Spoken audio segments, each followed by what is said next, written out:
Welcome to Sports Bios, the podcast where we delve into the fascinating lives of athletic icons, and I'm your host, Howard Closewell.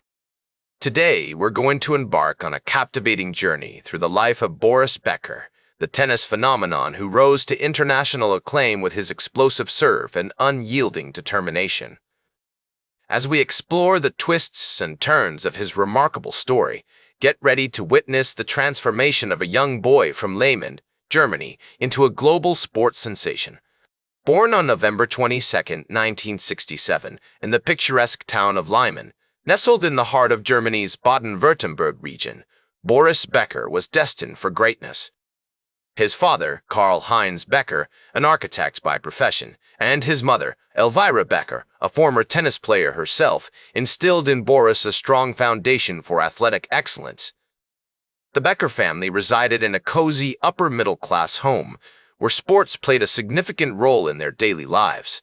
Young Boris was introduced to tennis at the tender age of 8, and it wasn't long before he became enamored with the sport.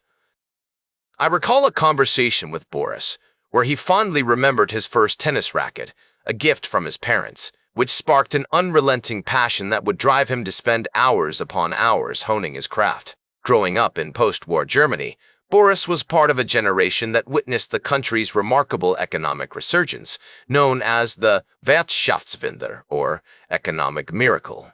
This period of unprecedented growth and prosperity had a profound impact on the nation's sports landscape, as more families could afford to invest in their children's athletic development.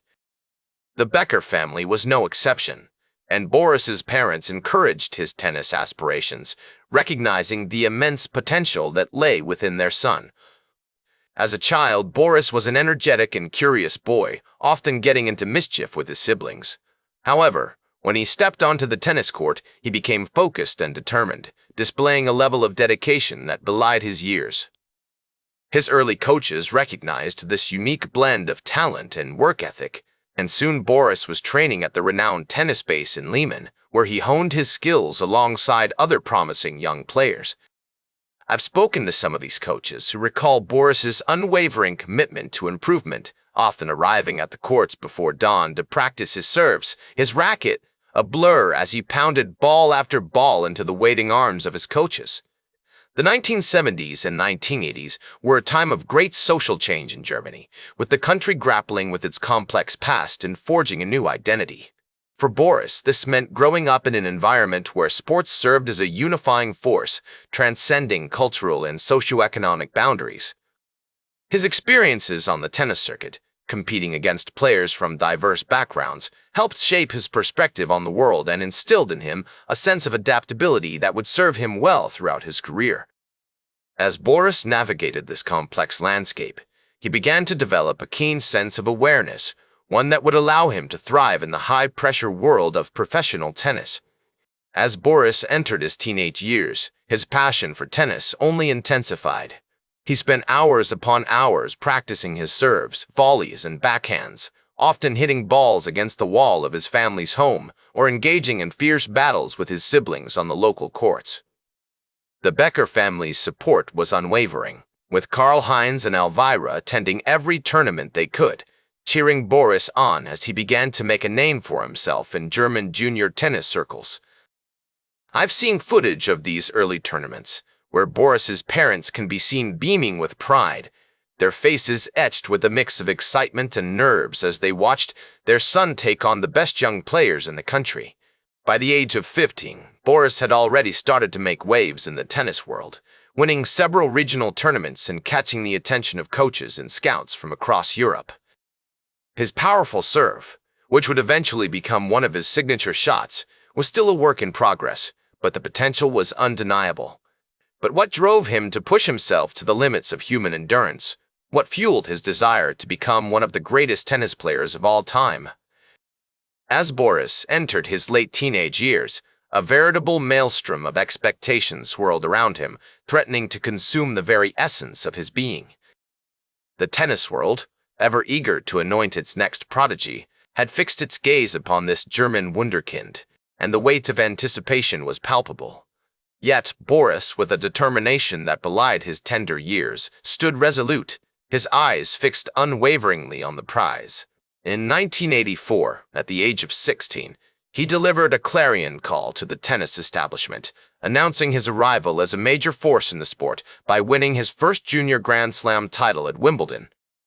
As he stood victorious on the hallowed grass of Center Court, the tennis world took notice, and the whispers of a new era in German tennis began to circulate. The following year, 1985, marked a watershed moment in Boris's career as he turned professional and set his sights on conquering the ATP Tour. The Queen's Club Championships in London proved to be the perfect catalyst for his ascent as he claimed his first professional title by defeating Johan Kriek in the final. This triumph was swiftly followed by a string of impressive performances, including a semi-final appearance at Wimbledon, where he succumbed to Kevin Curran. Though the loss was a setback, Boris's rapid rise through the ranks was undeniable, and the tennis world watched with bated breath as this young German sensation continued to defy expectations. As the 1986 season dawned, Boris found himself at the threshold of greatness, poised to etch his name into the annals of tennis history. In a thrilling final, Boris vanquished Ivan Lendl, becoming the youngest male player to win a Grand Slam singles title at just 17 years old. This victory marked a seismic shift in the tennis landscape, as Boris emerged as one of the dominant players of his generation, his name on everyone's lips. The adoration of the German public was instantaneous and overwhelming, as Boris became an unlikely hero, his face plastered on billboards and magazine covers, his every move scrutinized by the media. Yet amidst the chaos of fame, he remained grounded, his focus unwaveringly fixed on the next challenge. The partnership he formed with fellow German player Eric Jellin proved to be a masterstroke, as they claimed several doubles titles together, including the 1986 ATP Championship. This successful collaboration not only honed Boris's skills as a team player, but also instilled in him a deep understanding of the importance of communication and strategy on the court. As the late 1980s unfolded, Boris continued to reign supreme, his dominance over the tennis world unyielding. He claimed 2 more Wimbledon titles in 1989 and 1991, and added victories at the Australian Open and the US Open to his glittering resume. The rivalries he forged with players like Stefan Edberg, Ivan Lendl, and Pete Sampras are still revered today as some of the greatest in tennis history, their epic battles on court inspiring a generation of players and fans alike. Boris's charisma and showmanship were an integral part of his appeal, as he consistently sought to entertain and engage the crowd. The German public adored him, and his impact on the sport in his home country was incalculable, as he inspired a new generation of players and fans, paving the way for future stars like Michael Stich and Tommy Haas. In 1991, Boris reached the pinnacle of his career, ascending to the #1 ranking in the world. This achievement marked the culmination of years of hard work and dedication as he stood at the summit of the tennis world, his name etched alongside the all-time greats.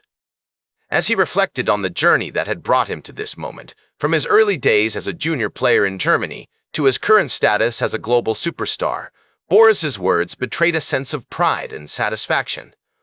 "I was always driven to be the best," he said in an interview at the time. "I never wanted to just be a good player. I wanted to be a great player." And I think that's what separates the champions from the rest, that desire to be the best, to win every match, and to push yourself to the limit.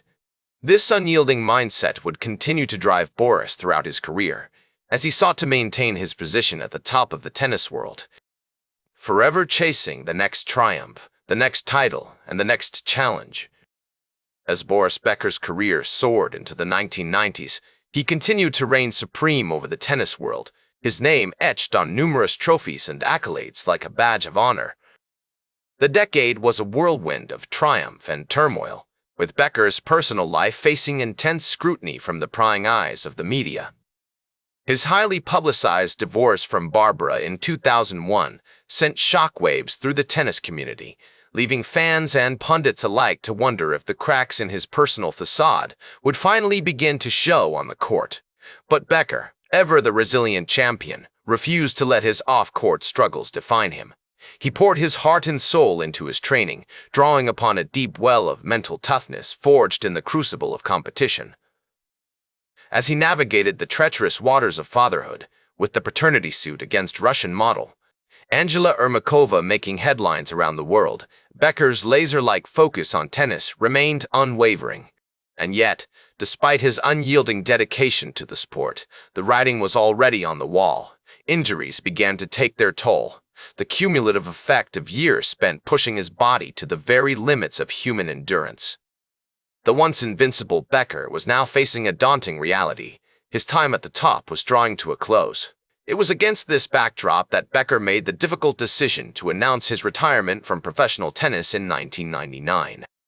As he hung up his racket, the tennis world mourned the loss of a true great, a player whose athleticism, charisma, and unwavering commitment to excellence had inspired a generation of players. But as he transitioned into a successful broadcasting career, working as a commentator for the BBC and other networks, Becker faced a new challenge, finding his voice in a world beyond the confines of the tennis court. It was a journey marked by both triumph and turmoil, with Becker's later years punctuated by moments of unbridled joy and crushing despair. In 2009, he was inducted into the International Tennis Hall of Fame, a fitting tribute to a career that had transcended the sport itself.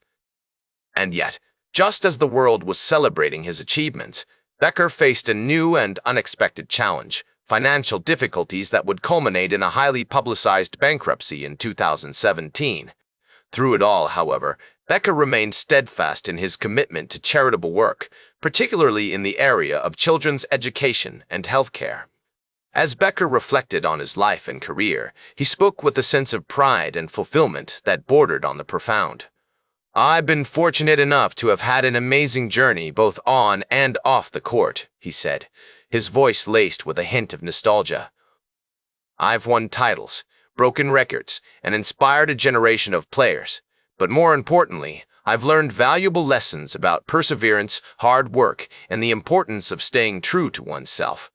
Today, Boris Becker is remembered as one of the greatest tennis players of all time, a champion whose impact extends far beyond his on-court achievements. It's a reminder that true greatness is not just about achieving success, but about staying true to oneself and inspiring others to do the same. The highs and lows, the triumphs and tragedies, all are part of a larger narrative that speaks to the very heart of what it means to be human. And so, as we bid farewell to Boris Becker's remarkable journey, I leave you with a question. What does greatness mean to you? Is it about winning titles, breaking records, or inspiring others? Or is it something more profound, a reflection of our deepest values and aspirations? That's all for today's Sports Bios. Remember to like, share, and subscribe. And until next time, I'm Howard Closewell, reminding you to keep shooting for your goals.